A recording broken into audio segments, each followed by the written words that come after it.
We have to worry about our air, land, and water, for sure. 10 billion people on the planet. There were 1 billion in 1800, 2 billion in 1900, 4 billion in 1985, 8 billion in 2022, and we'll peak out at 10 billion by 2073, according to the Lancet. We've never had that circumstance before, Jordan. We're going to have to find ways to live differently, more inclusively, and more sustainably while we continue to grow. Hello, everyone. Today, I have the privilege of talking to Mr. Terrence Keeley. Terry was a speaker at the recent ARC conference in London in the business stream. He's an expert on so-called ESG investing, of which he is quite skeptical, perhaps the world's foremost skeptic, all things considered. We talked about the idea of ethical investing, exactly what that means, the perils, pitfalls, and promises of pursuing so-called ethical investing strategies, investment strategies. We talked about the necessity of formulating a positive vision for the future, financial and otherwise, and delved into the details of the 2008 financial crisis and the role played in that by the blindness, willful and otherwise, of people who were responsible for managing the world's money. Welcome to the discussion. So, Terry, let's start this out with, I'd like to ask you some questions about your experience at ARC. Maybe you could tell everybody watching and listening what you experienced there and what the consequences for you generally were with regard to the conference as a whole before we turn our attention to the specific topics that you addressed in the panel that you participated in London. Well, as you remember, Jordan, we met just this summer at Heather Higgins' home, and we ended up having a very interesting conversation on the role of business and finance in fashioning a better world. And you kindly extended an invitation to me to be part of an ESG panel. But what I didn't realize in accepting that invitation was that I was going to be in the company of 1,500 wonderful people from how many? 60 countries? I can't remember. 72 countries. 72 countries. With a very like mind, and that is how can we tell a better story and get humanity on a better path for the very severe challenges that lie in the decades ahead. And I have to say, through you and to all of the other organizers, I just have a profound sense of gratitude. I felt, frankly, like I was coming home. I live in a world where I have to be more careful with you about your pronouns, and you have to be with me about my religious beliefs. And yet I found in London that I was with many like-minded people who share a reverence for God and a reverence for humanity and a great desire to keep the planet on the right path, a sustainable path, but a path of growth and greater inclusivity. And the way you and Philippa and others brought together the themes of art, music, poetry, religion, as well as business themes, political themes. It was just a huge privilege for me in many ways. And I don't know what the status is for many of your listeners, but it's difficult to be a conservative in America today. You don't really have a political party. You don't really have a common home to go to. And at ARC in London, I felt I was with a global community of like believers, Jordan. And I came through very, very hopeful. 2 weeks earlier, I had been at Mitt Romney's E2 conference. I don't know if you know, but Mitt Romney sponsors an annual event in Park City. E2 stands for enthusiasts and experts. And I felt similarly there that, again, men and women of faith who have a very deep concern for humanity, a very deep concern for the trajectory that we're on, but have solutions and ideas for a better way forward, for, as I wrote in that article for Real Clear Politics, a better story. Maybe I can share a very personal story already, which is that my niece, who went to Stanford and graduated the 4.0, is one of many thousands, if not to say hundreds of thousands, of individuals who are in their mid-20s who don't want to have children, Jordan, don't want to have children, because how could you imagine bringing children into a world when on January 1st, 2050, the whole world's going to blow up because of climate change? How could we be so thoughtless? And so to have a clear narrative, a much better narrative about how our future is not disastrous. Our future is up to us. We're going to get the globe that we deserve, and quite candidly, with greater mindfulness it's going to be the greatest possible human achievement ever. And so that's how I felt coming out of London and how I felt with the great program that you and your colleagues put together. Do you think, this takes us off our topic a bit, but I'm going to go there anyways. I mean, you stressed two things that struck you when you were at the ARC conference, and that was that you were surrounded by people of faith. And you could read that religiously to some degree, but you could also read it as being surrounded by people who are willing to have the courage to put forward a positive vision of the future, because that's a form of faith too. And it's very important for people who are watching and listening to understand that you can't take a step into the future without faith, because you can't predict with anything approximating certainty what's going to happen as you move forward. And so you have to adopt an attitude a priori that sees you through regardless of what happens. And you can adopt an attitude of corrosive cynicism and bitterness and pessimism and defend yourself that way. And there are times when that's appropriate, but as a general stance towards the world, it tends to be counterproductive. And it's also the case that what a fragmented or misplaced faith, religious faith even, seems to have as a consequence the development of something like an anti-human stance, as things that aren't human, like nature itself, become worshipped instead of what's properly put first and foremost. And there is a remarkable concordance, I would say, between the religious belief that each person is a divine locus of being, let's say, and made in the image of God, and a pro-human stance. And one of the things that's really terrified me about the environmentalist movement, which purports to be about the sanctity and security of the planet, is easily transformed into something that is clearly and demonstrably anti-human. Like, I've watched in absolute open-mouthed amazement over the last 10 years as the Greens and the radical leftists, when push comes to shove, immediately demonstrate their willingness to sacrifice the poor to their planetary salvation delusions. And it's so interesting, because in principle, the left has been the party that puts forward the demand for compassion towards the marginalized and the oppressed, economically and otherwise. But man, when you stack up the oppressed and marginalized against the hypothetical interests of the planet as such, the lefties will sacrifice the poor in a tenth of a second. And they do that not least with their insistence that energy costs have to skyrocket and consumption come down, which to me is tantamount to saying, when consumption comes down, the poor starve. That's a necessary consequence of decreased consumption. And anyone who thinks otherwise is either willfully blind or ignorant beyond any, what would you say, any morally acceptable degree. So, all right, so it was very, Let me take a moment to respond to that, though, Jordan, because it's absolutely clear that everyone implicitly or explicitly has a religious belief. For some people, their religious belief is that there is no religious belief, but that then becomes its own religion. That is to say, some form of massive moral relativism becomes what, in fact, is what they worshipped. I stood in awe of you speaking on the stage at a couple of times about Jacob's ladder and the book of Job. And you know, Jordan, what's fascinating about you, and I know this is your podcast, but priests, and I come from a Catholic background. I worked for Pope Francis. I co-chaired the Vatican Financial Reform Commission. I have quite a Catholic background.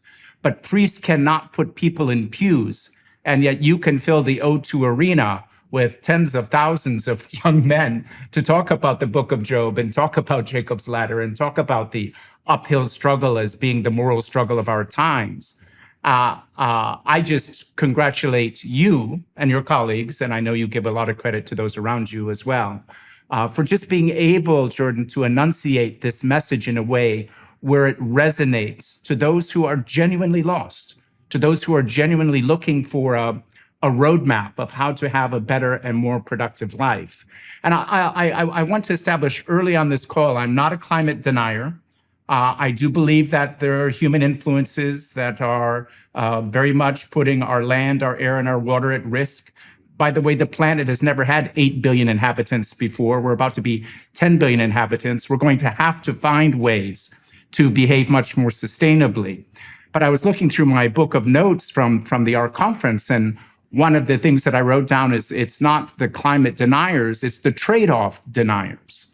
And even in Laudato Si, in the papal encyclical written by Pope Francis on the climate crisis, he is very clear, Jordan, very clear, that there are trade-offs, that we need to have more prosperity. There are too many people that are left behind. The vast majority of human beings still use less electricity than one refrigerator uses in a year in the West. We need to find ways to improve access, improve availability, improve abundance of, and we've just finished this COP28 conference this morning, as you know, and they've come off and finally been able to say, let's phase out fossil fuels. But they're very quick, right? They're very quick to add that this must be done in a just way. Well, if it's done in a just way, the only way we're going to be able to get ourselves off of fossil fuels is by massively increasing nuclear, by massively increasing some other sources. And that is not plausible from now to 2050. We are simply going to be continuing to utilize this mix of fossil fuels that we're dependent on for reasons of justice, for reasons of human need, for reasons of human necessity. And as you pointed out and others at the conference, if you look around the globe, the wealthiest countries are the ones that actually have the cleanest energy mix. So we must prioritize continued economic growth. This is the mantra that I come to in my book repeatedly. Yes, we need more economic growth, but it needs to be more inclusive, and it does need to be more sustainable.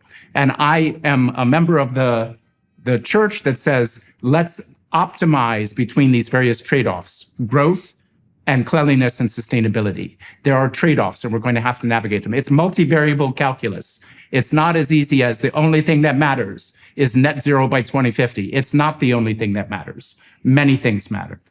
Well, that only thing that matters narrative, I've been thinking that through in some detail. And so part of what we're facing on the pathological culture war front is oversimplification that occurs for two reasons. And the first reason is purely factual, is that there are human effects on the environment, some of which are deleterious.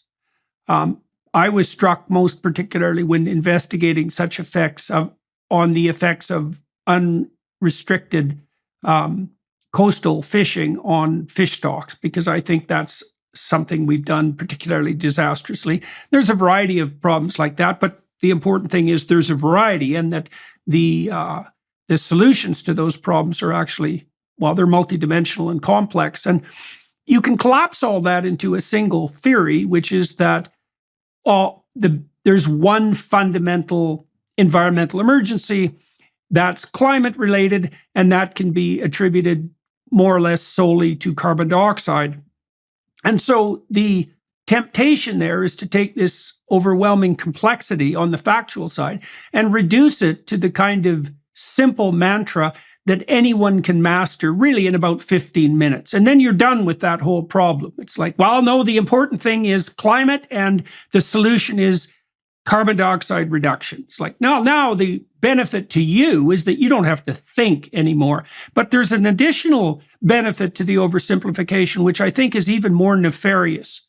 And it's analogous to the oversimplification that's part and parcel of the victim-victimizer narrative. You know, if you view the world through a lens of power and you assume that every human relationship can be understood in terms of victim and victimizer, then all you have to do as a moral agent is claim your allyship with the victim, and you've solved your moral problem. And the same thing applies on the environmental front, is once you've established that carbon dioxide is the villain, then you can make yourself not only a moral agent, but something akin to the Redeemer himself by merely proclaiming your, what would you say, your moral commitment to the goal of carbon dioxide reduction. And so you eliminate having to think in the factual world, and you eliminate actually having to do all the work that accompanies genuine moral effort by swallowing the environmentalist narrative.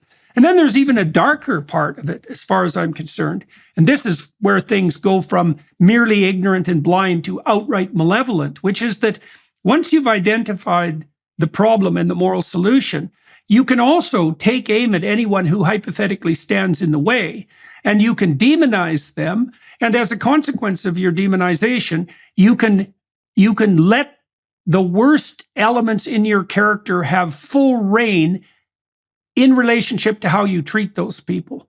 And you certainly see that with the victim-victimizer narrative that's being played out with Hamas at the moment. The Jews are the victimizers, the Palestinians are the victims, and so that means the Jews are properly subject to whatever punishment you feel inclined to mete out. It's the same with those who hypothetically are compromising the environment. And so it's such an ugly mess, because it's oversimplification factually, it's ridiculous reductionism on the moral side, and then it's the provision of a world that allows your desire for vengeful, resentment-driven, hypothetical justice to have full reign over those you deem to be enemies of you and the planet. A very, very toxic combination. And so that's the sort of thing, it's that combination, I believe, that actually presents the apocalyptic danger, and not whatever other problems, severe as they are, that might confront us on the environmental side. Well, I have to give, again, credit to the ARC organizers, because I think you had the most definitive speaker, Stephen Koonin, talk about the science. And when I'm in, I just spoke at a climate symposium at Harvard 2 weeks ago, Jordan, and I always try to present facts calmly. There have been 5 mass extinction events on planet Earth in the last 500 million years. Every single one of them were caused by the planet cooling too quickly. That's how we lost the dinosaurs, as you know. You can actually give a litany of statistics, some of which I've gotten from Bjorn Lomborg over the years from the Copenhagen think tank. The polar bear population is 5 times what it was 50 years ago. Total sea rise in the last 100 years has only been 23 centimeters. 23 centimeters. Meanwhile, a lot of these atolls and these island nations, they've grown 123 centimeters. Many of them are actually in better position than they were.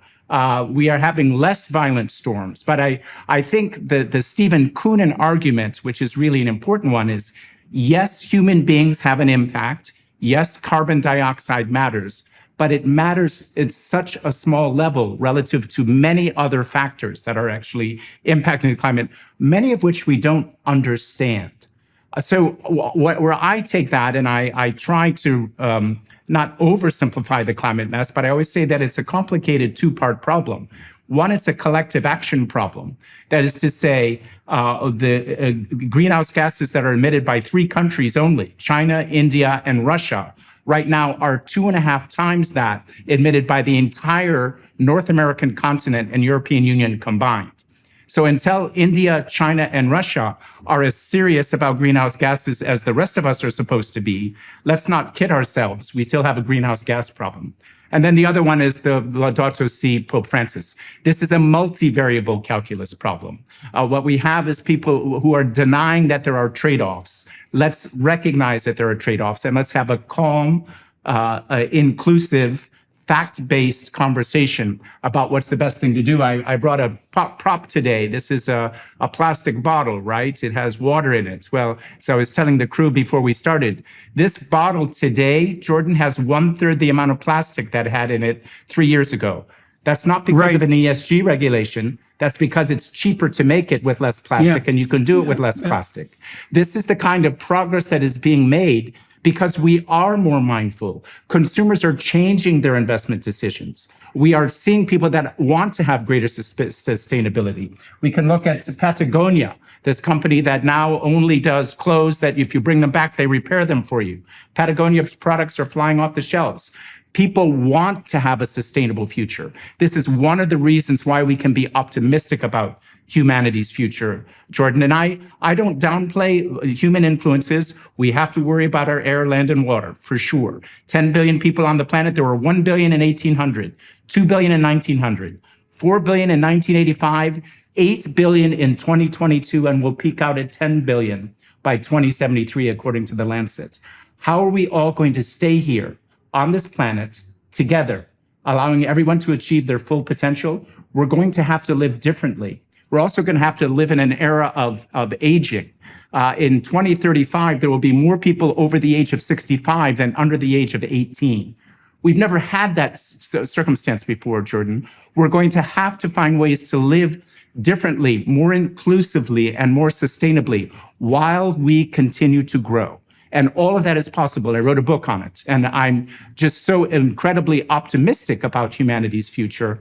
And the ARC conference really helped, for me, underscore a lot of those themes. Well, and so one of the things that we could derive from, let's say, your discussion of Patagonia is that these new ways that we're going to be required to find to live need to be offered to people as an invitation and not forced on them. And so here's one of the things that happened in the aftermath of the ARC conference that I found extremely interesting. And so we had quite a range of speakers and quite a range of approach from speakers and political attitude.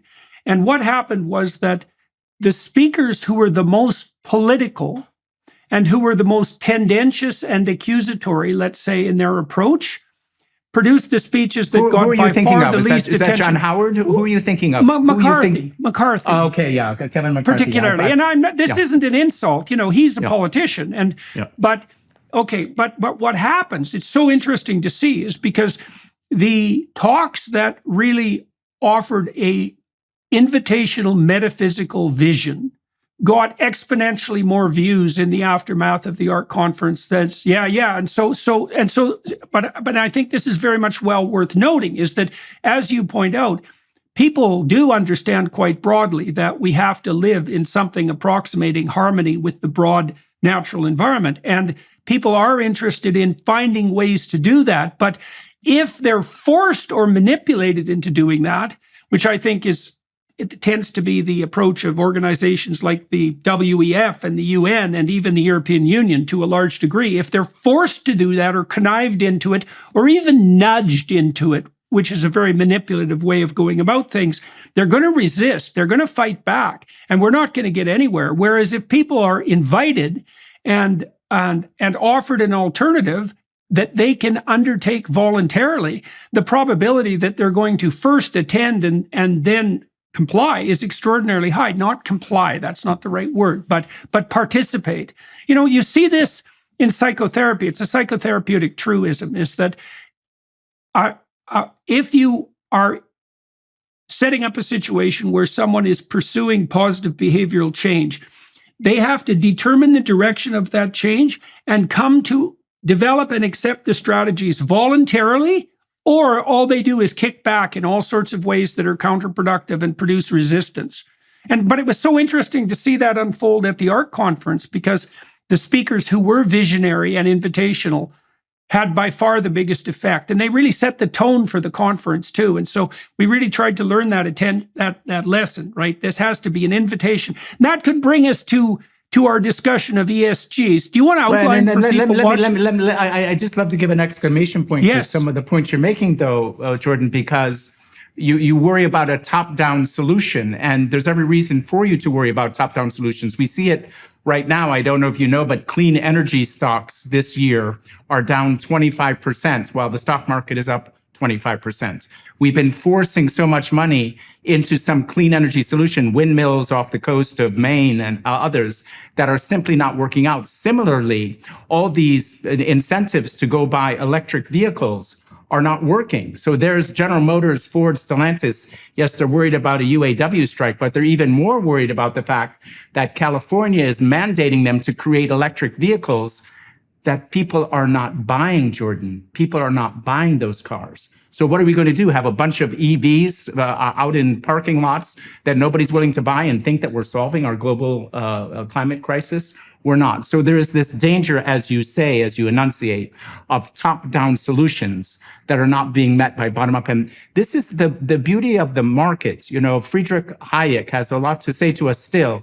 You know, I was thinking as I was preparing for the show this morning that God himself could not create a better system than the free markets. And the reason is that the free markets consist of billions and billions of decisions that are being made by consumers out of their own free will that are ultimately going to drive where we're going to end up. And it's so important to remember that consumers' attitudes change. Consumers are going to want to have, for example, Louis Vuitton is right now designing all of these new luxury leather goods that are made out of mushrooms, so that they can say this next very luxurious bag is carbon negative. And I promise you, they're going to sell a lot of those bags to people out there who really want to be able to say, look, I have a carbon negative bag. The beauty of the free markets, governed by men and women of conscience who are mindful with their consumption patterns and investment patterns. And that's why I say mindfulness. We're going to get the world we deserve, either in this world or the next. Greater mindfulness will lead to greater outcomes. But we should let the markets work, because they are better at delivering the future than anybody who's guessing what the future will be. We're going to have way too many EVs. Let's delve into that a little bit. So the technical reason for that, so that everybody watching and listening understands, when people promote the free market, that can be an ideological promotion, or it can be an observation of sheer computational power. So imagine that you're trying to make pricing decisions and purchasing decisions, which you have to do all the time in this world when you're trading one thing off against another. You could imagine either that you set up a system, just think about it computationally, you could set up a situation where there are literally millions or even billions of local computers gathering data about local circumstances, making trade-offs with regard to everything that's available to them in terms of data in that local environment, and then communicating in a network fashion to indicate trends and future probabilities. So what needs to be produced, for example.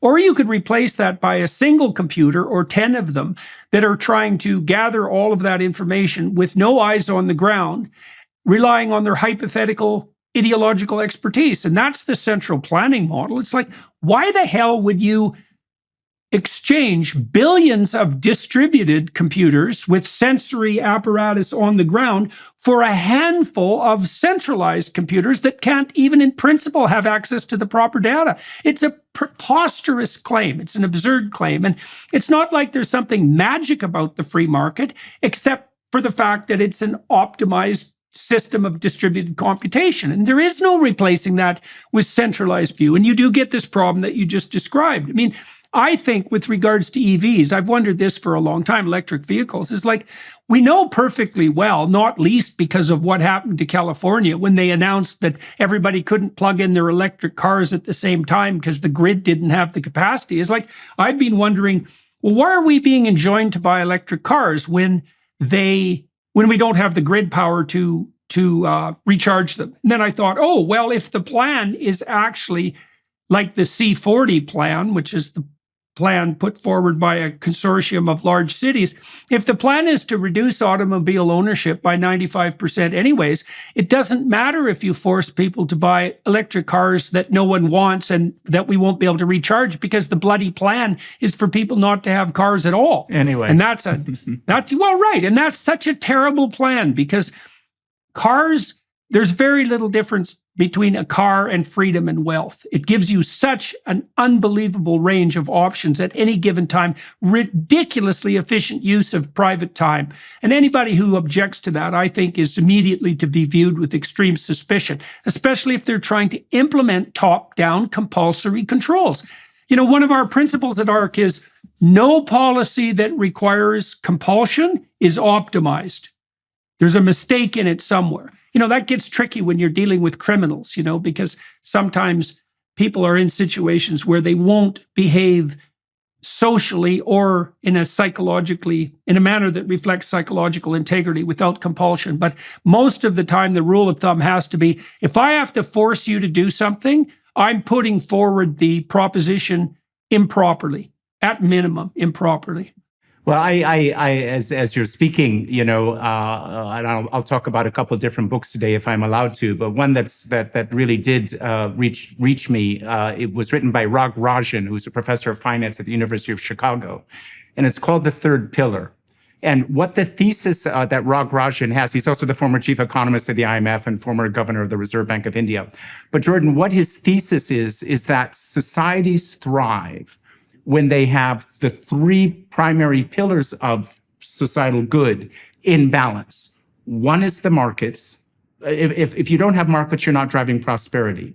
The second is the state. You need good government. I don't know about you, but I like getting my driver's license on time. I like it when the stoplights actually work. We need good government. The government that governs least is not necessarily the one that governs best. And I think Canada is an example of that.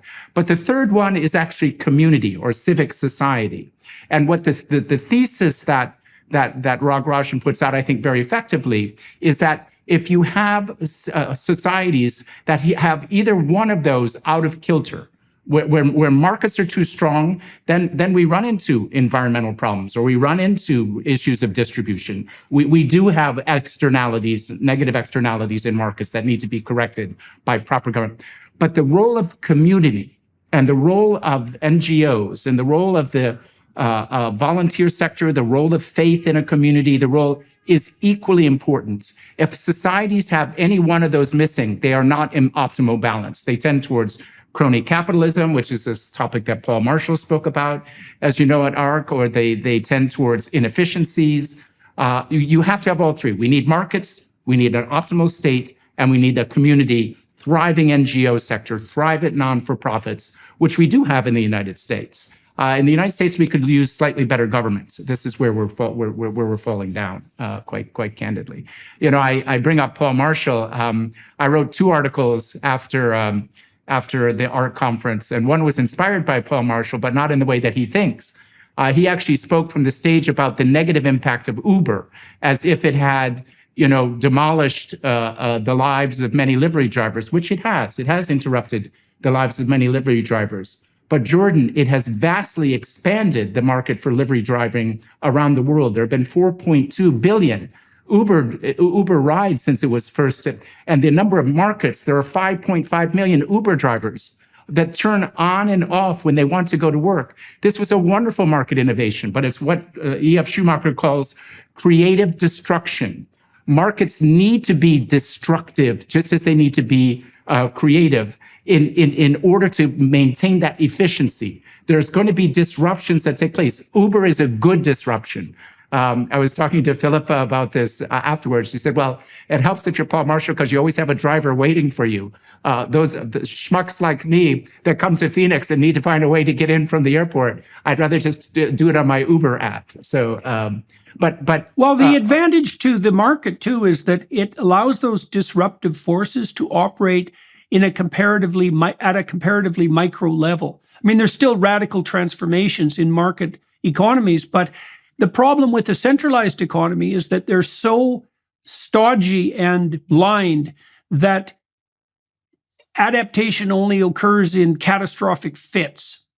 Whereas in a dynamic market, there can be local small revolutions that are continuous. And like the way of conceptualizing it technically is that the environment transforms at a rate that slightly exceeds our adaptation. So there's always unexpected things happening as a consequence of the action of reality itself. And then we have to fight to keep up.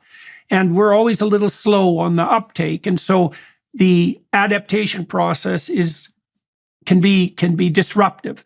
But the wider the distribution of responsibility for adaptation, the larger variety of revolutionary adaptations that can be on offer, and the smaller and more matched they are to the environmental transformation they can be. And so, you know, it is frightening when you see a novel technological move forward like Uber, which does disrupt industries and cause a certain number of people grief, but that's much better than refusing to adapt to the necessity for change and then having to involuntarily undergo a cataclysmic form of readaptation. I mean, that's really what happened when the Soviet Union collapsed. It was that so many things had gone wrong that the only solution was that the whole system had to die. Well, that's an obvious evidence of market failure. When huge things die, small things didn't die fast enough. That's really the rule of thumb. So I think there's so many interesting lessons too right now, Jordan, from AI and from the effective altruism movement. Many things that we can learn about the governance issues that just came out of OpenAI, and I don't want to go down that rabbit hole, but a lot of them again I think are highlight the principal points we've been making. Markets are important. Let capital move freely. Let there be innovation. As you know, the whole idea between OpenAI was to have an open source platform that everyone was contributing to, make it altruistic so that it could be done in a good way. And then they found, well, we still need billions of dollars. How are we going to raise the billions of dollars to create the computational capacity that AI and ChatGPT really requires? And they knew they had to have that in a for-profit arm. If they did not have that in a for-profit arm, they would not have found the capital. So important lessons, I think. Yes, of course, we need to be mindful, but there's no way to build the world that we want to build where the needs and aspirations of the trillions of people yet to come, because by the way, if you actually look at where Homo sapiens sapiens are in the normal course, there are trillions of human beings yet to be born. This is the William McAllister arguments that you probably, what we owe the future, a famous philosopher from Oxford University that you need to have on your show if you haven't had him on yet. And this is something that the Pope speaks about very, very eloquently also in Laudato Si, which is that we do have, in many ways, Jordan, we do have responsibilities to future generations. And we need to think, how often do you think about your grandchildren? How often do you think about your grandchildren's grandchildren? Do you care about them? Do you love them? Is the life of your great-great-great-great-grandchild any less important than your life? No, it's not. So let's go about this process of thinking how it is that we're going to create this sustainable planet. And I spent a little bit of time talking about, the broad philosophy of Raghurajan, but where I have spent a great deal of my life and work is in Catholic social teaching. And I'd love to come to Catholic social teaching at some point on this podcast, because, as I say, it happens to be extraordinarily resonant and pertinent for the times we live in, not because it's Catholic. It just happens to be Catholic. It's actually about 150 years old.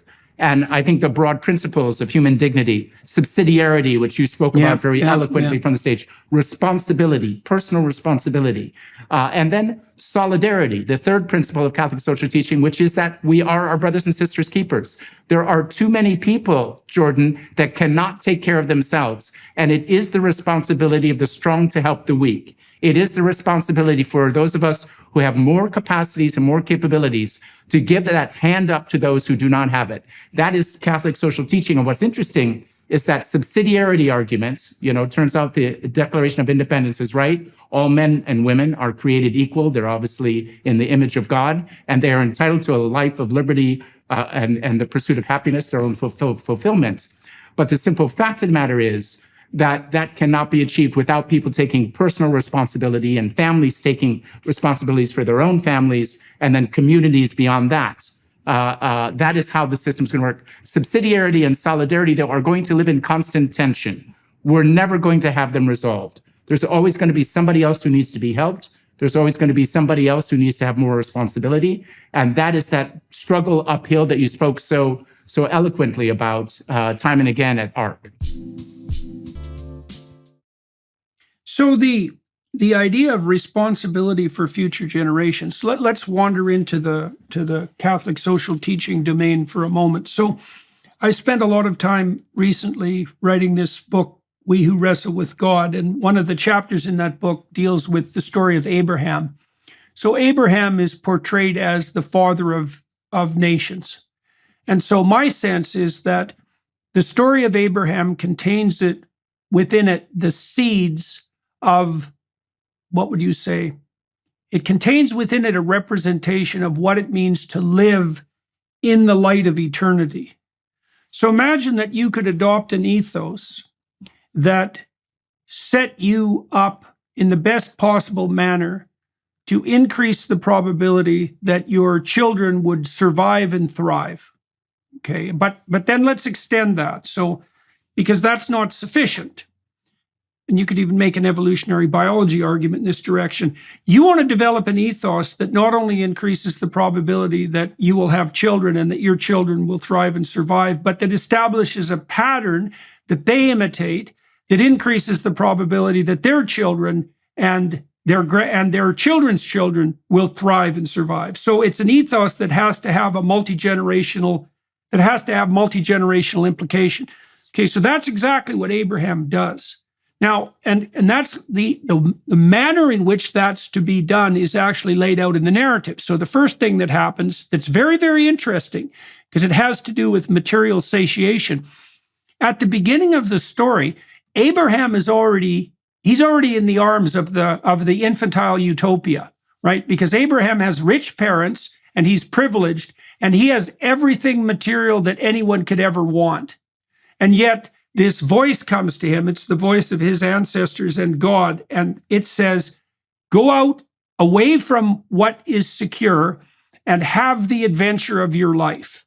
And there's a call. That's the calling. And Abraham attends to that calling and moves out into the world to cataclysmic end, right? Because he encounters famine and slavery and the connivance of the aristocrats to steal his wife and battles with his in-laws and like the whole terrible array of potential catastrophes in life present themselves to Abraham.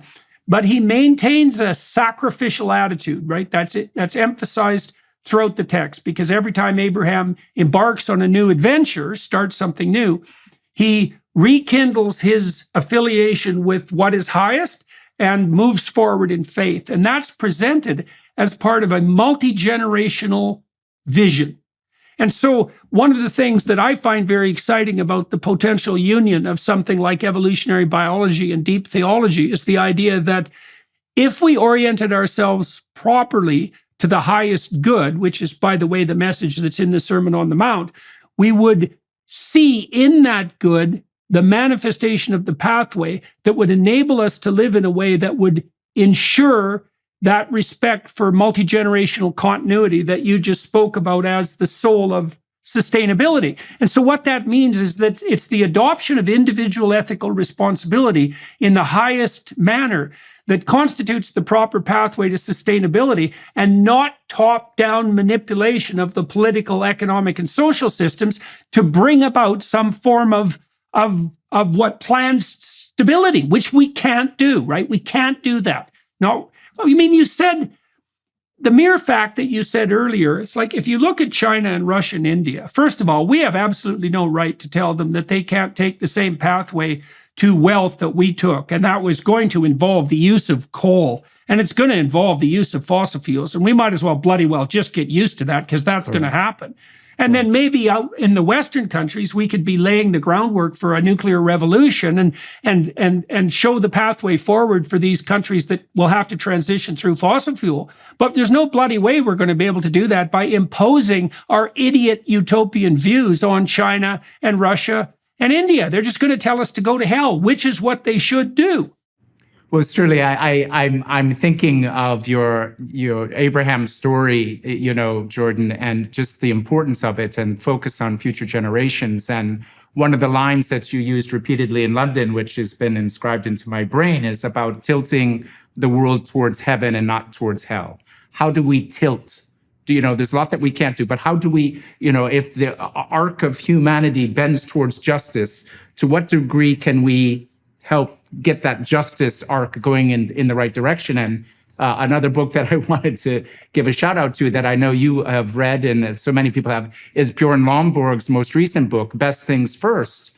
And, let's just be very clear. In this book, Bjorn Lomborg points out 12 different policies, 5 of which are related to health, 2 of which are related to nutrition, 1 of education, and 4 of which are economic, that would cost $36 billion a year in a global economy that has $120 trillion in it, 120 depending on PP, purchasing power parity. But less than 1/3 of 1% would actually save 4.2 million lives and would generate a higher GDP of $1.1 trillion, particularly in sub-Saharan Africa, where this growth is most needed. And these are simple, tuberculosis, malaria, ending neglected tropical diseases, agricultural abundance. You just look through, I don't know, one of the things I'd love to do is give a copy of that book to literally every single policymaker, that is to say, every single Abraham on earth, saying, look, here are things that we can do right now. They're very practical: ending neglected tropical diseases, doing e-procurement, so that there's a much greater transparency. Free trade, we're all against, right now, everyone's clamping down on free trade. No, free trade benefits humanity overall. We've got to continue to find ways where we can trade in accordance with comparative advantage. This will, in fact, lift these billions of people who are not yet within the cycle of abundance, not yet in free of energy insecurity. It's another topic that we touched upon in London, but that we need to return to. There are 3 billion human beings on Earth that live in energy poverty. They can't turn on the lights. What they want more than anything, there's not air conditioning. They actually would like to have a lamp to read their books at night. They can't even read their books. So these types of Bjorn Lomborg policies, these types of, I have many of them in my book, as well as a concept I call exemplars of hope, very huge returns on investment. Some of those investments have to be done human to human. And I always say, Jordan, there is no marginal tax rate that gets you to heaven. If your earnings are taxed at 100%, there's no moral, paying them, yes, it's legal, but that doesn't get you to heaven. To get to heaven, it will be by your works alone, what you do and how you care for those who are most in need, and how you can do that at a societal level, which I believe you do with your podcast, which I believe you do with your teaching. I was listening to one of your Joe Rogan conversations recently, and you were talking with joy, absolute joy, about how people come to you and talk about how their lives have been transformed because of the type of self-help advice that you've given to them. I look at these things much more from what is an economic solution. As you know, I've written this book on ESG. I'm sure we'll get into ESG a little bit. I'm probably the #1 critic on the face of the earth of ESG, not because of what it's trying to do. I believe that ESG was born of something very good. That I think there's a lot of great intentions out there. I really don't want to discourage or disdain the intentions of even people who are out there protesting for zero carbon emissions. Their intentions are good, Jordan. We need to work with those intentions. But what will actually work? What practically will create a globe of greater economic growth that is simultaneously more inclusive, welcoming in those who have not yet had the great benefits that they need and should have, and have every God-given right to have, just like you and I do, to have the types of material abundance where they can pursue all their other dreams, as well as sustainability. Sustainability is not going away. We're going to, you talk about the fisheries and how much cod is off the shore. If we're not going to be mindful about these things, we're screwed. We're going to be screwed. So I make that case, but I can talk about homelessness. I can talk about solutions for recidivism. I can talk about solutions for infant and mother nutrition. There are solutions out there that, just like Bjorn Lomborg points out in his book, are not that expensive relative to the huge benefits that we can get from them. And this is something let's do two things. Let's wander through the ESG territory. So maybe you can illuminate my guests as to exactly what ESG means and why it came about, and then why you're leery about it. And then let's turn to a discussion of solutions. So I'll let you go ahead with ESG to begin with. Educate people to begin with, because it's not easy for people to understand even what ESG is. So the truth of the matter is that the environmental, social, and governance movement, the ESG movement, which is all the rage, could not be understood without the context that's provided by the United Nations and everything that has happened since the Second World War. So it's a story I need to tell. So as you probably remember, at the end of the Second World War, Eleanor Roosevelt brought together 43 nations, and they devised the Universal Declaration of Human Rights. And this was a very utopic document, Jordan, that said that every human being is entitled to obviously to freedom. There's a whole range of inalienable rights they're talking about, but then there are alienable rights. They're entitled to food, they're entitled to shelter, they're entitled to education. So this was quite something ambitious to do at the end of the Second World War, because the world was devastated. Well, we didn't know how we were going to rebuild the European continent. Japan was a complete mess. And yet here was this utopic statement of how what humanity should ultimately be striving for. Fast forward 50 years from the signing of the United Nations, and you have the United Nations then espousing Millennial Development Goals, the United Nations Sustainable Development Goals, of which there are now 17. And what happened over the course of that 50 years is something that is insufficiently celebrated. Since the end of the Second World War till about 2000, the economic transformation of the globe was beyond anything anyone had possibly imagined possible. The actual material abundance that has actually emerged since the Second World War is simply unfathomable to your grandparents or your great-grandparents. They would have no idea. So per capita income since 1980 alone went from $2,500 to $12,000. What comes with all of the growth, here's a statistic that I love, Jordan. From 1990 until COVID, 128,000 human souls escaped abject poverty every day. Every day. The number of human beings on the planet that were living on $1.91 a day, which is how the World Bank defines abject poverty, in 1980 was 1 out of every 2. 1 out of every 2 human beings on the planet struggled to find a meal, struggled to find where were they going to live, would they have any heat overnight. That statistic today is 1 out of 10. And of course, that transpired at a time when population growth was massive. Along with all of this material and economic abundance has come what always happens, greater social, educational, and health advancements. So we've had a circumstance where life expectancy has expanded by 22% over that same period. Infant mortality dropped from 81 out of every 100,000 births to 25. So infant mortality's fell 70%. Literacy rates massively improved. What happens when prosperity grows is other aspects of human existence improve as well. So what happened then, and I'm coming to ESG, I'm sorry for the prelude, but it's necessary to have, there is no ESG without this material abundance.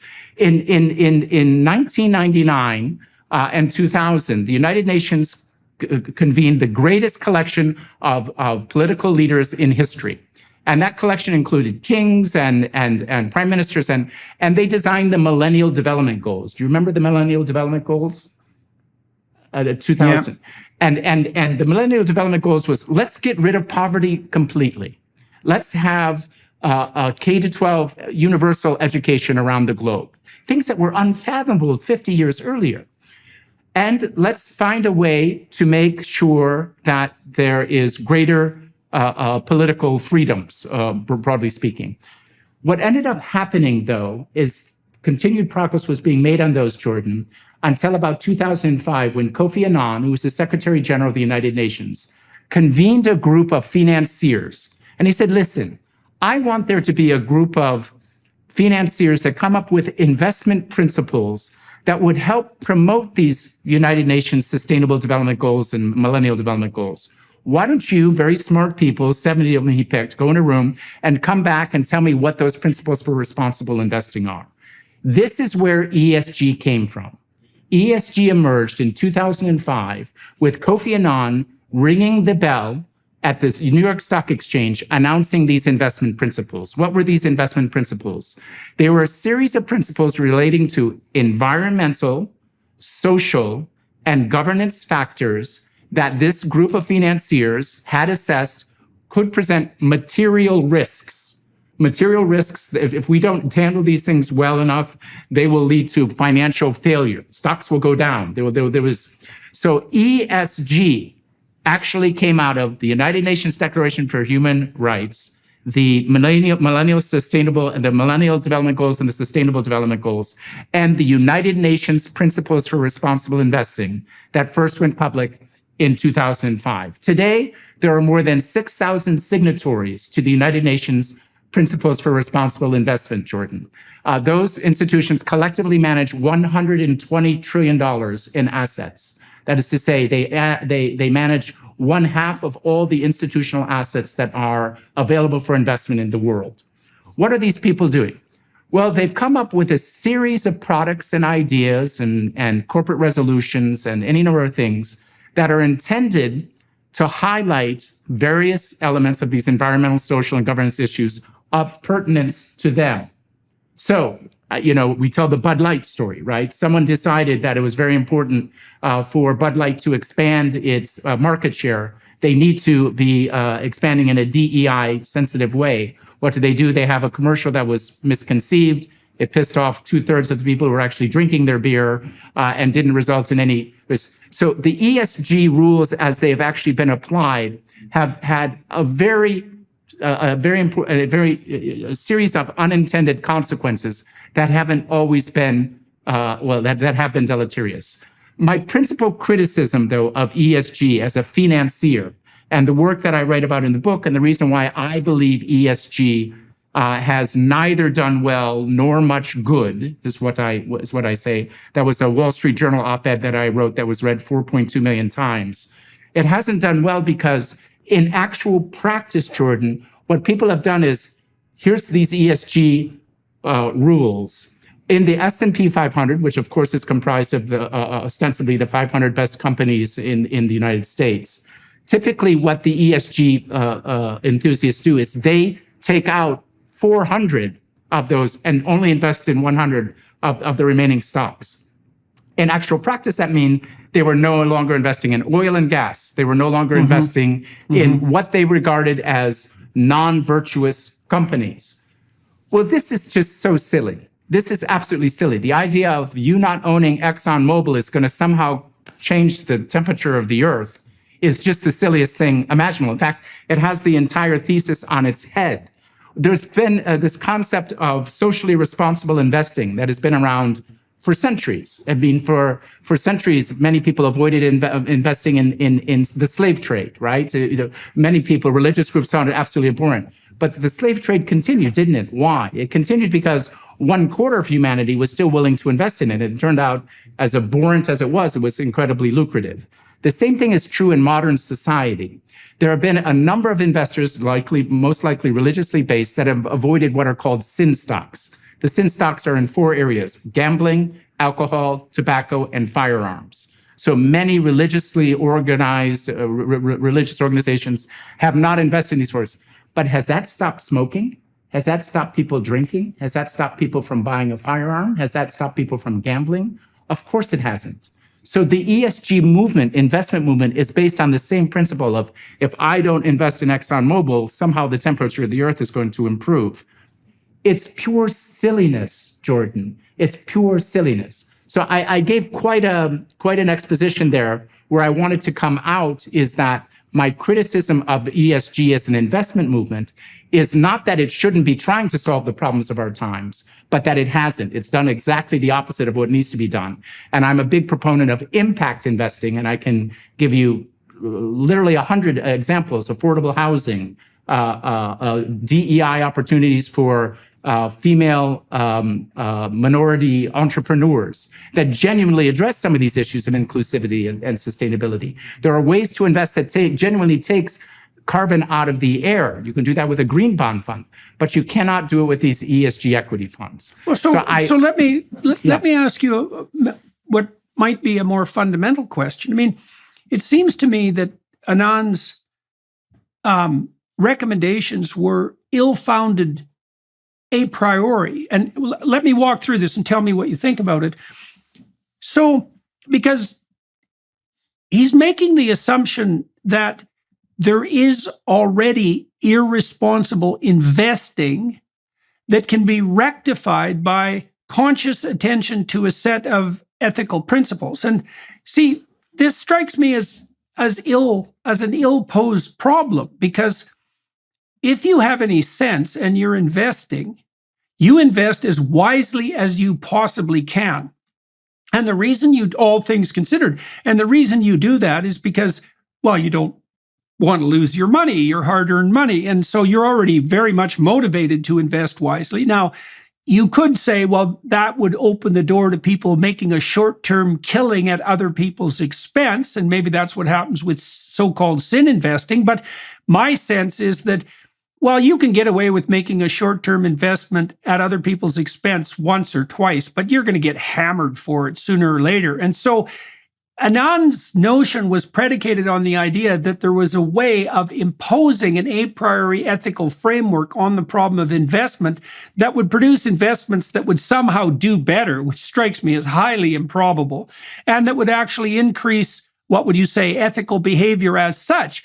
I would say that people are already as motivated to invest wisely as they possibly can be if they're investing their own money or money they take stewardship of. And the imposition of some top-down ideological framework is only going to compromise the investment strategy. And not only the investment strategy, but also the market strategy of companies. I mean, look, we've seen, well, Budweiser's a great example of an absolute bloody catastrophe. Target put their neck in the same noose. I think Disney's stock is down something like 50% because they fired everybody who could actually tell a story and brought in people who did nothing but, produce second-rate, ideologically oriented narratives of the sort that flew in the face of what their customers demanded and undermined their entire brand. And so, how deep do you think the conflict between the ESG attitude and the fundamental free market principles of responsible investing actually runs? Because I think, it looks to me that Anand took what was essentially a socialist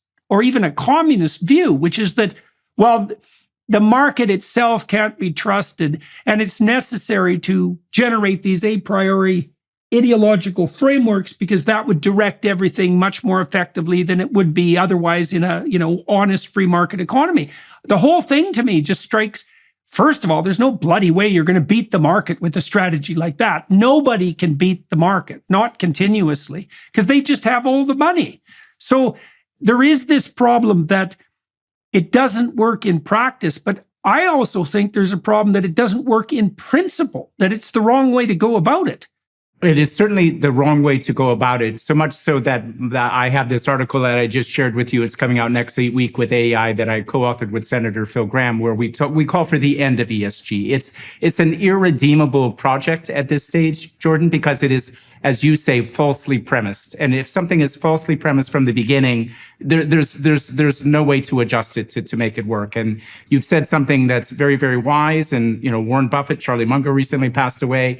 They've lived their lives according to this maxim. It is extremely difficult to beat the S&P 500. You can own it for 1 basis point. That's what most people should do. But I'm someone, and my career has been about advising people what to do with their assets, their investments.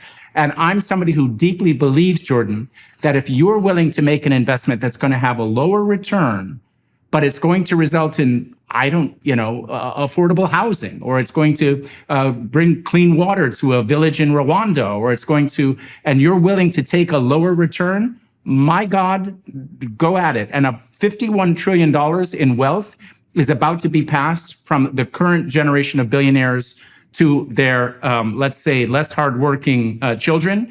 And that particular group of individuals are very mindful for double bottom lines. That is to say, they do want their money to do well and to do good. And an important part of my new business and all the work that I'm doing is to provide investors who have this double bottom line mindset, that want to do well and do good, that are somehow willing to take a lower return as long as they somehow benefit some corner of society.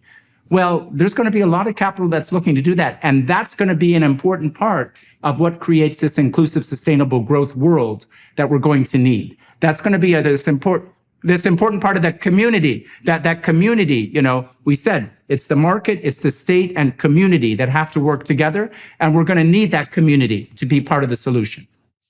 So let me ask you a question about that. I mean, I certainly understand the direction that you're trying to aim a certain percentage of investors in, and I can imagine that would also be a small percent, a very small percent. Right. Well, and maybe a percent of someone's portfolio. But I'm also wondering, one of the principles that I've abided by when attempting to produce even products that are of particular benefit to people psychologically. Like I have a suite of psychological interventions online that I've been marketing to people for about 2.5 decades. I mean, one of the principles that we established, my business partners and I, before we created these interventions, was that not only did they have to be useful, so to do good, not only did they have to they had to be of demonstrable good, but they also had to do competitively well. So if I said, well,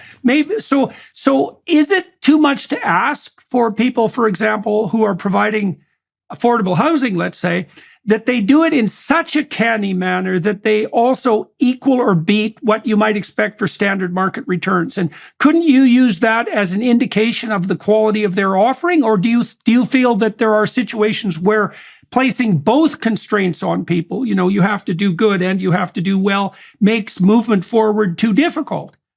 Well, let me give some numbers to frame the challenge and then answer your question directly. So as you probably remember, the name of my company is 1.6. 1.6% of institutional assets is $3.5 trillion. So this is a little bit like the Bjorn Lomborg number.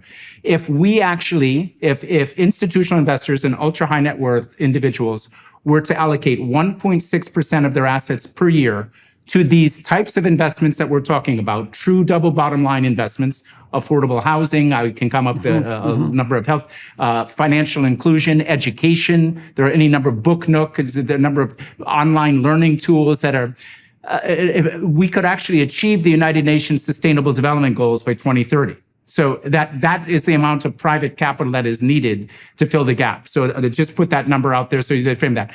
But let me respond more specifically to I think the one area of investment that I've spent most of my time on in the United States, Jordan, is affordable housing. We are basically shy. I mean, we have a homelessness problem. We have an affordable housing problem. There are only 3 ways really genuinely to build wealth in a lifetime. One is to start a business or be an amazing podcaster like yourself. 2 is to own the S&P 500 for 30 years. But the third one is to own your own home rather than rent. So we need to find a way for there to continue to be greater access to home ownership from those who right now come out of college with these student loans and can't make a down payment. We're going to have to find it.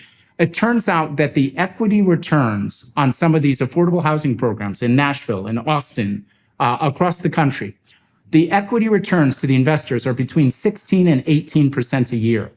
Well, I'm sorry, dear friend. That is still 12% ahead of, 14% ahead of the inflation rate, and well in line with the actuarial needs of a number of the retirees. If you can actually have a 15% return, you double your money every 5 years. Who doesn't want to do that? So an important part of what we're doing at my company is highlighting where these opportunities for double bottom lines truly exist. It's something that I would love a future ARC forum, and we're talking about, ARC in the United States having, it's one thing that I would like there to be a thread on in ARC in the United States, because I think the United States has a far greater likelihood of leading in philanthropy and leading in these creative solutions than Europe, where they expect governments to do everything. Europe, there's hardly any philanthropic giving in Europe because it's the state. There's zero philanthropic giving in Russia and China because the state is the only thing. Imagine trying to be a nonprofit in China or Russia solving problems. You get outlawed. So the very interesting thing, though, is a lot of creativity is coming from these various organizations. And I always give a shout out to my dear friend, Jim Sorensen, and the Sorensen Impact Team, which is in Salt Lake City. You should also have Jim Sorensen on at some point. So he pivoted 100% of his portfolio 3 years ago, Jordan, to impact. The only types of investments he makes now have to have verifiable impact. And he's outperforming the market. He's outperformed the market by 100. Now, to me, this is the sweet spot. If you're outperforming the market and you're solving some major social and environmental problem of the day, I'm all in. I'm all in. Right. So you are making the case that, like, with sufficient judgment, you can have your cake and eat it too. Well, that was my sense with regards to the strategy. Emphasis on the sufficient judgment. It's hard. You have to be mindful, and there's a lot of hokum out there. There's a lot of pretenders and false gods and cryptocurrency traders that have these solutions. You really must do your homework to make sure that there is verifiable additionality. That is to say, a dollar that is put into the strategy is going to create a solution that, absent that dollar, does not happen. There needs to be real impact. And that's something that you can say in affordable housing. That's something you can say in some of these educational initiatives, financial inclusion initiatives. Improving people's FICO scores, for example, gives them direct access to borrowing and directives. And that there's a whole business, Operation Hope in Atlanta, a great NGO, one of the organizations I call an exemplar of hope, that has a proven pedagogy, Jordan, a proven pedagogy that improves inclusivity and sustainability without compromising economic growth. There are literally dozens of these organizations throughout the United States, and a lot of what they're doing can be replicated around the world. So I've kind of got the, Bjorn Lomborg has done a really good job on these top 12. I got the next ones down on homelessness, recidivism, job opportunities. Here's a great one from Catholic Charities Fort Worth in Dallas. So it turns out, as I'm sure you know, 95% of the community college courses that people take in the United States of America, which are free basically, do not lead to a certification. It turns out a lot of people taking those community college 90%. courses, it's a crazy waste of money. What did they learn at Catholic Charities Fort Worth?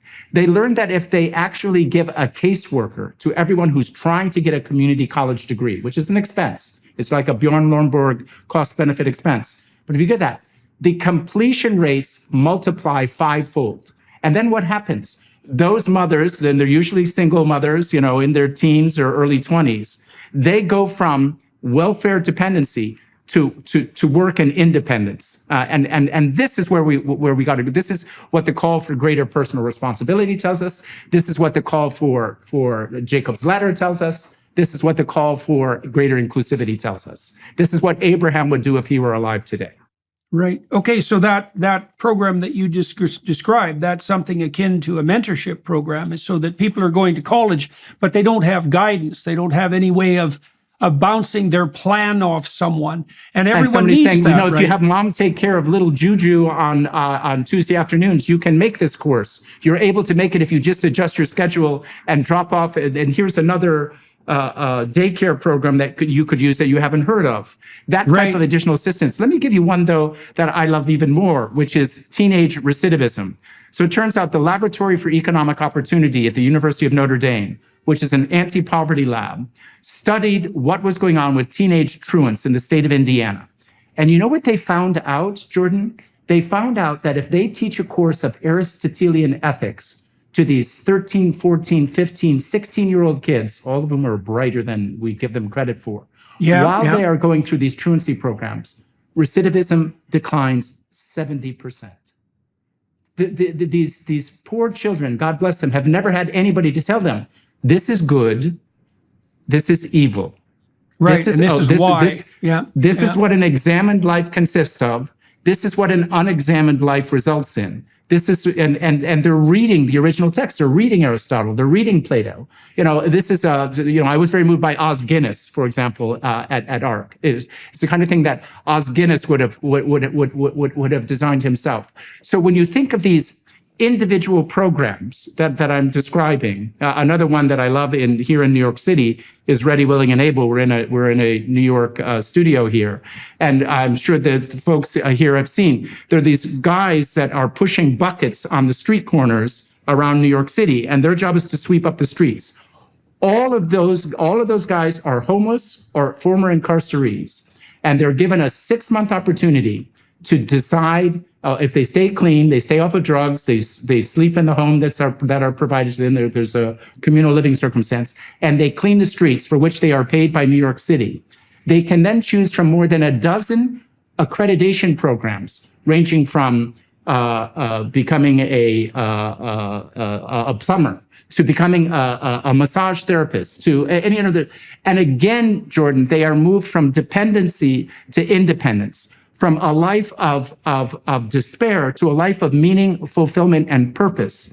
And these are oftentimes funded by these social bonds that are based on outcomes. The things that are going on in this sort of social engineering space, social entrepreneurial space, it's very exciting. It's very exciting, and something that I hope future ARC forums will be able to, really put in bright lights, solutions, things that are working, ways that we are changing individuals' lives in the moment that is verifiably not only fulfilling them, but lowering the burden on society.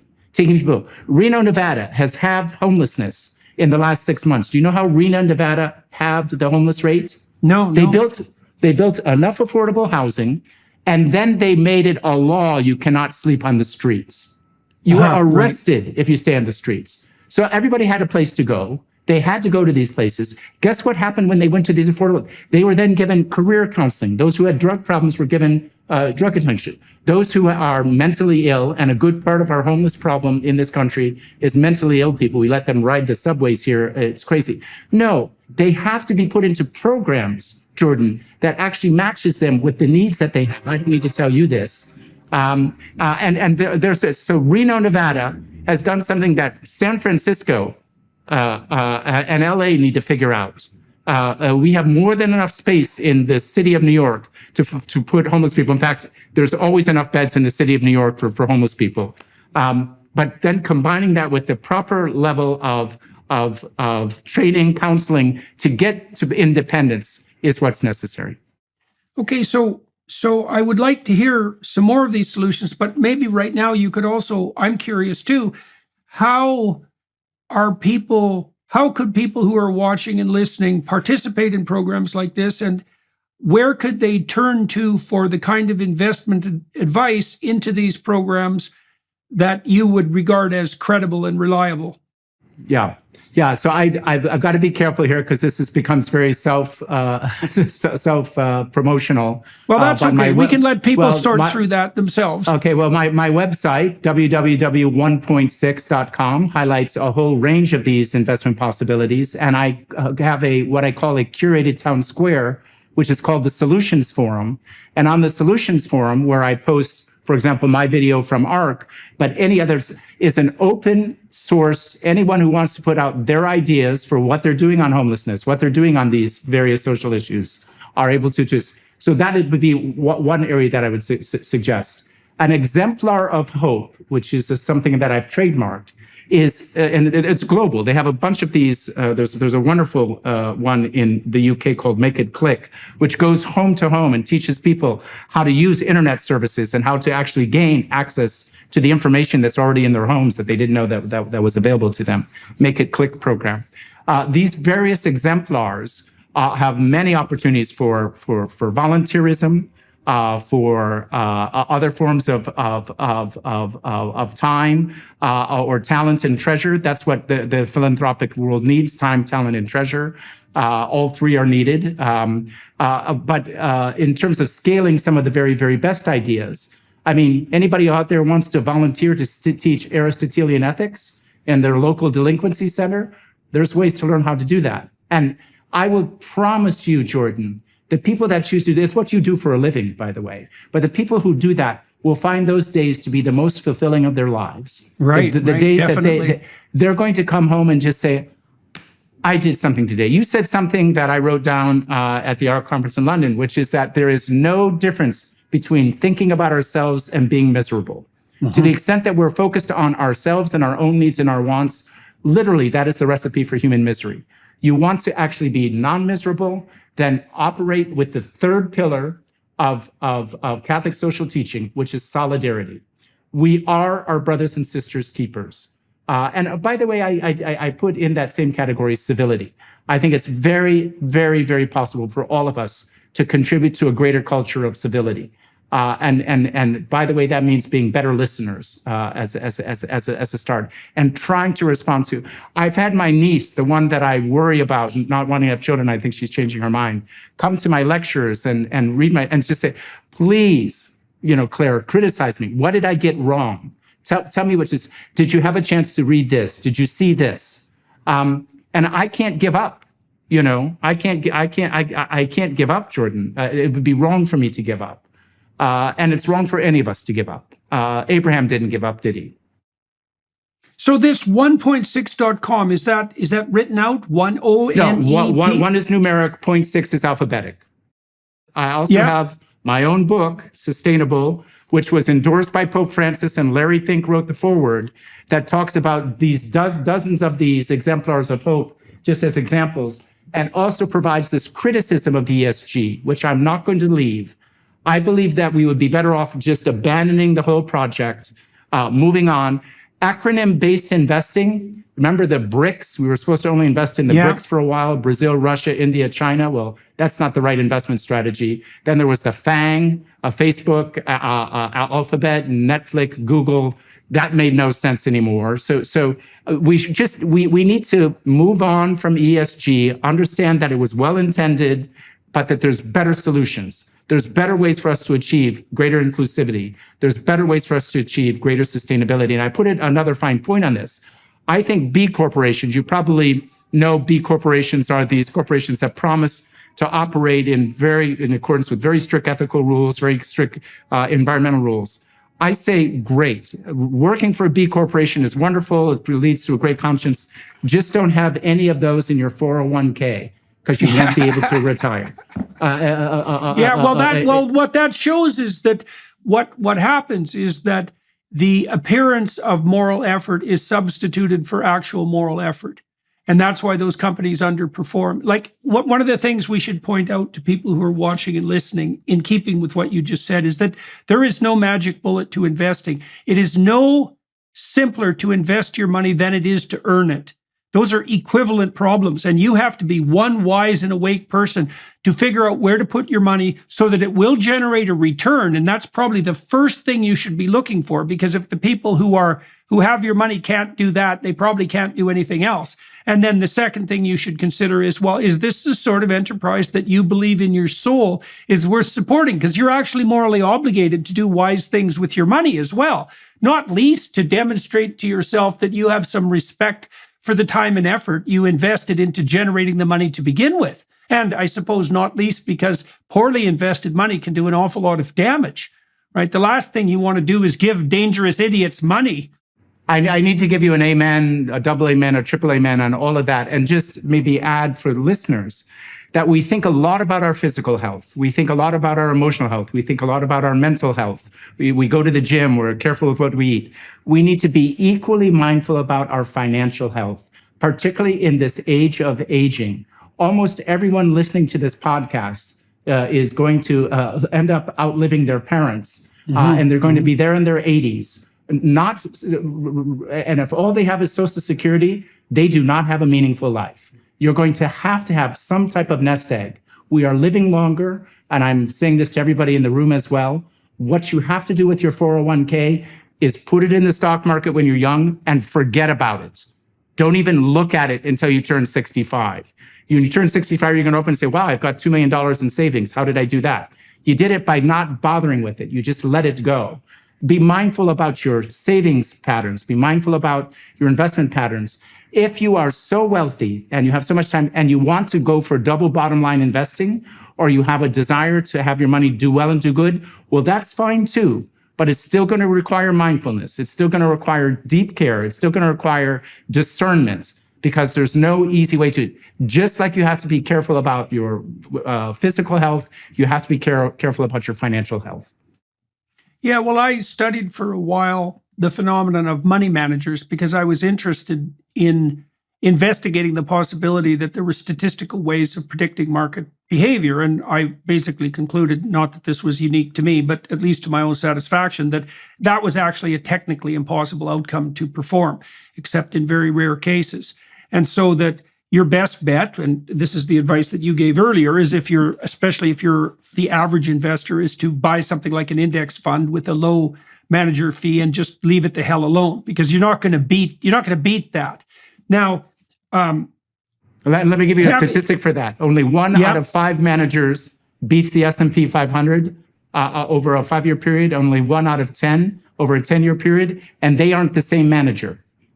Right. They aren't the same manager. Precisely. So the idea that somehow you're smart enough, I'm going to buy Netflix and Google and hang on to it and see what I can, it's nuts. You cannot be smarter than the market. Something so easy. You can buy it for 1 basis point at Vanguard, Fidelity, any number of places, and just put it in place and forget it. And the older you get, start buying some bonds and having an income stream. And then, but more importantly, volunteer your time, look after your community, be involved with those in need around you, be there for your brothers and sisters, your grandkids, and others. That's where you're going to want to spend your time. Right. Now, you said that that Larry Fink wrote the intro to your book, and that's interesting because Larry Fink is probably the world's most famous proponent of the ESG strategy. And so, how did that come about? And well, I presume you obviously must know Larry. And what does he think of your ideas? And why did he write the foreword to your book? Well, this is how many people are listening to this podcast, Jordan, because this is quite a personal story. Oh, somewhere between 350,000 and 1 million. But you know, obviously, I'm going to tell the story. I'm going to tell the story. It's a story worth telling, and it reflects very well on Larry Fink and my colleagues at BlackRock. So I was a very senior executive at BlackRock. I went to the group executive board. I said I wanted to write this book on ESG. I didn't know where it was going to take me, Jordan. ESG was a relatively new thing. I wanted to spend time. I didn't have my ideas so fully. As I went into the book and as I started studying all these ESG ratings and the fact that they're completely uncorrelated and frankly, they're a bunch of nonsense. They made no sense. I ended up becoming more critical of what was coming out on ESG. And I'm still submitting all of these chapters to my colleagues in Columbia University Press. Columbia is my publisher. And I'm thinking that I'm hunky-dory on my way. Well, it turns out when the book finished, my senior executives at BlackRock said, "You can't publish this book.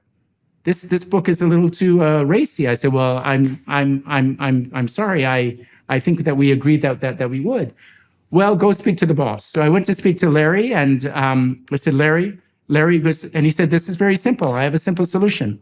I'll write the foreword to the book." And what does Larry write in the foreword to the book? I commend it to you. He's very complimentary of me. He's very complimentary of the work that I do in the book, but says, "I don't agree with everything Terry says." So very simple. Okay. Very simple. Get out of jail.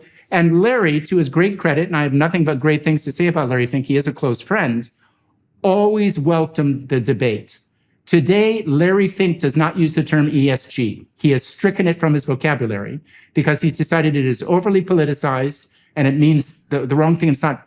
So I would say I probably get some credit for that. Larry Fink's not using ESG. One down, 4 billion to go.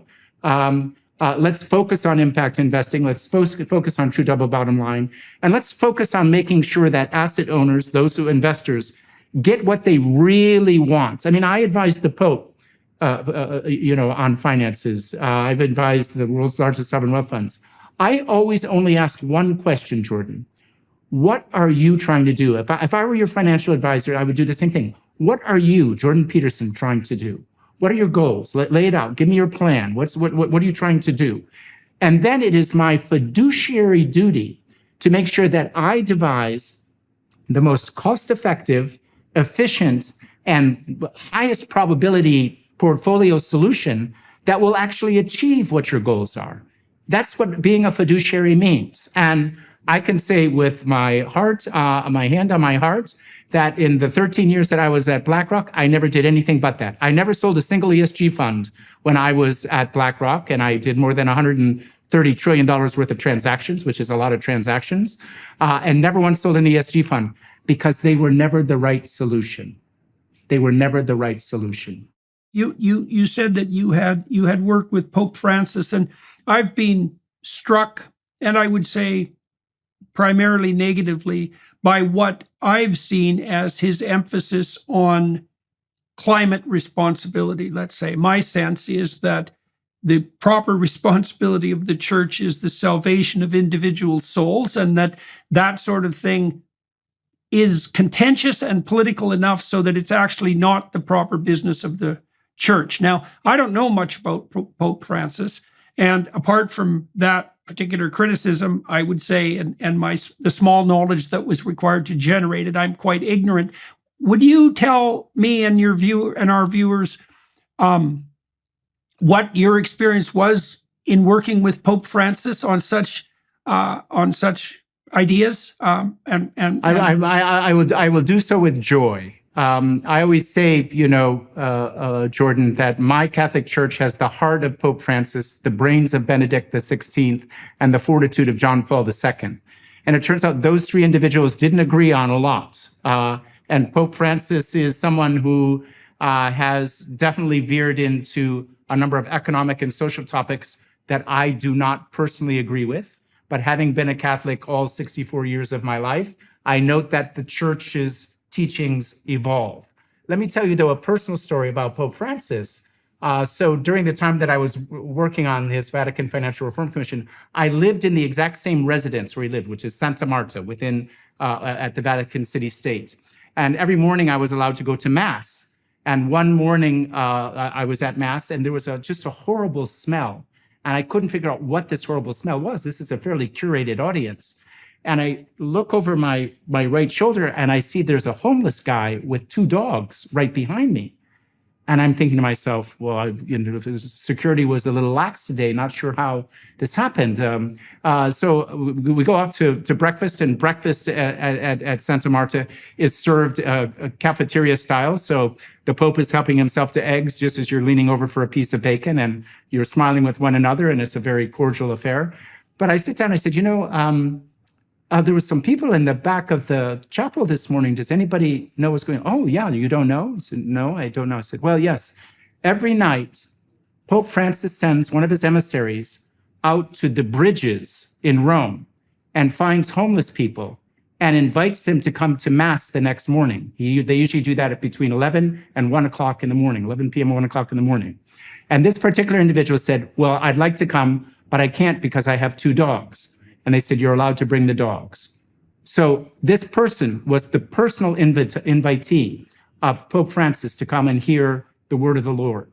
By the way, he was also given a shower, a shampoo, and a shave at the end of it. Pope Francis instituted in the Vatican City State a free barbershop for anybody in Rome who wants to come in and get cleaned up. That's paid for by the Vatican.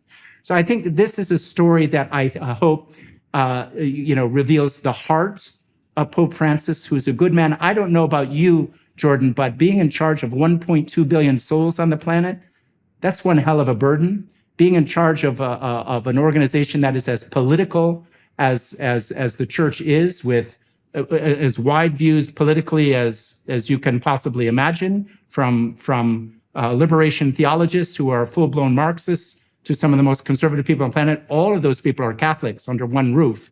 To actually try to be the shepherd for that flock is not a task that I envy. And I'll also just point out that there are only 3 monarchies left on the planet. Pope Francis is one of them. Crown Prince Mohammed bin Salman of Saudi Arabia is another, and the Sultan of Brunei. What these 3 guys say goes in their country. Whatever they do, that's the law. And so the heavy is the head that bears the crown. Heavy is the head that bears the pontiff hat. And my respect for Pope Francis and what he's trying to do is eternal. I respectfully disagree with him on things, but the Catholic Church, like every church, like any listener, believer, it's the community of believers that ultimately make that community. There is such a thing as the congregation of the laity. The laity within the Catholic Church has a lot to say. And those of us who have disagreements with church, I'm writing this article with Erica Castelau right now on the issue of children. Erica, by the way, another wonderful speaker at the ARC conference in London, somebody I had dinner with 2 nights ago with her husband. And we believe that we can push the church a little bit further. We should not have unwanted children, Jordan. We should not bringing people into this world that we cannot properly take care of. If that involves some form of birth control, well, so be it.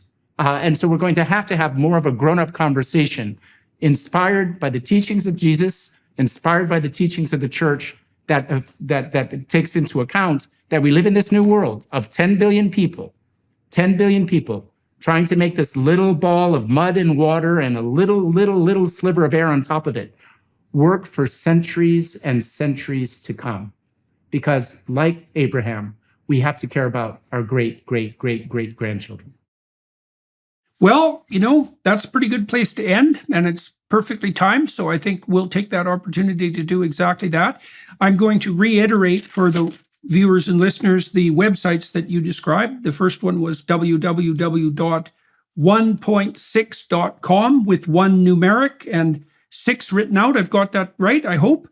And Point you is also written out. One is numeric. Point is written out. POINTSIX.com. Okay. And you talked about the solutions forum there. You also mentioned a site in the UK, makeitclick.com, if I got that right. We'll put all this in the description of the video. Yeah, we'll do it in the speaker notes. Yes, absolutely. So, well, thank you very much for the discussion today.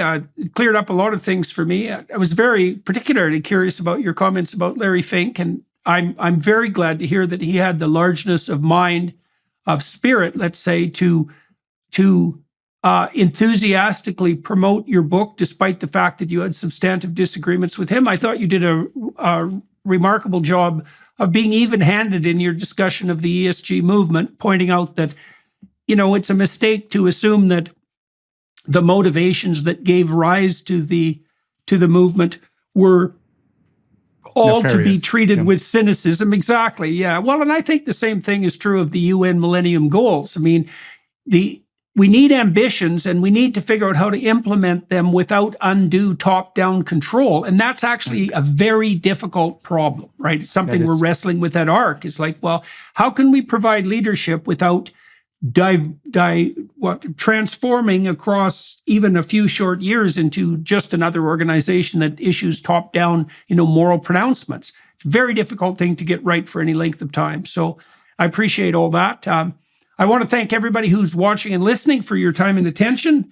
I repeat that after every episode, but it's always true. I'm very thrilled to have the privilege to talk to as many people as I do get to talk to. And I'm also heartened by the fact that these podcasts, which are very technically complex and that I put forward at the highest level of my intellectual ability, that they meet with such a receptive audience, and that all these people like you, sir, who can bring their wisdom out into the world are being welcomed in their attempts to do so. I think that's absolutely remarkable, and another reason for hope in a future that's going to be very challenging, but that is rife with an unbelievable amount of opportunities, which is also something that you made clear today. So, and thank you again to the Daily Wire Plus people for making these conversations possible, and the film crew here on Vancouver Island, where I am with my family. I'm going to continue my discussion with Terry on the Daily Wire Plus platform. I'd like to delve a little bit into his personal background, I want to find out where he came from and why and what motivates him. And so if you want to join us on the Daily Wire Plus side, that also offers you an opportunity to